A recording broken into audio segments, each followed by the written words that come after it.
The village of Cudham hasn't been part of Kent for over 50 years, but residents here say they still feel like they're living in the Garden of England.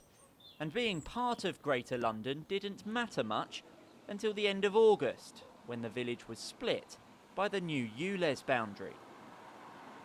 For this long-standing pub, it's meant a huge loss of trade. We reckon we were probably down about £3,000 a week during the month of September, and we can only put that down to ULEZ, that people weren't coming out. During the days we are a lot quieter.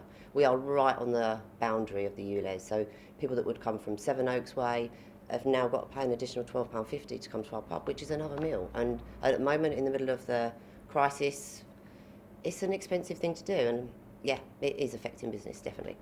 Residents living in Cudham feel very much a part of the countryside here. Pollution hasn't been a concern, but for the last month, for those residents living right on the border here, as soon as they turn left off their drive, if they haven't got a ULEZ compliant car, they've had to pay £12.50, which has meant some of them have had to buy new ones. I think ULEZ stinks. I think it's just a case of making more money. Any car can go into London paying £12.50 every time they go in, so they're just going to pollute all the time anyway. I had a little Nissan Micra. It was beautiful. I loved it, and I'd had it a long, long time.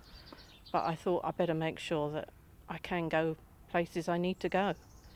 Apart from the fact my husband isn't very well, so I have to take him to hospitals in Bromley.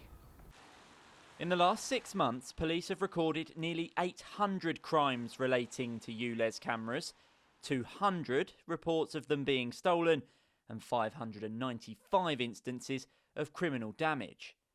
A spokesperson for the Mayor of London told us people are of course entitled to show their opposition to policies peacefully and lawfully, but causing or promoting criminal damage is never acceptable.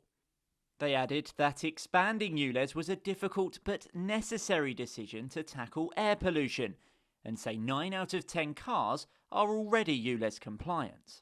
That's not compliant. That one next to it's not compliant. But bosses at this garage say that number is far lower among their customers who are no longer servicing their non-compliant cars. They said there's no point. We can't afford to keep the car. Can't afford to pay £12.50 a day to run it into the zone. That's basically it. We've lost servicing work. Is it slowly killing the business?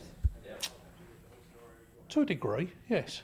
Yeah, we probably won't renew our lease when it's up in a year's time because of the trouble with ULEZ. We're not getting much pollution up here, are we?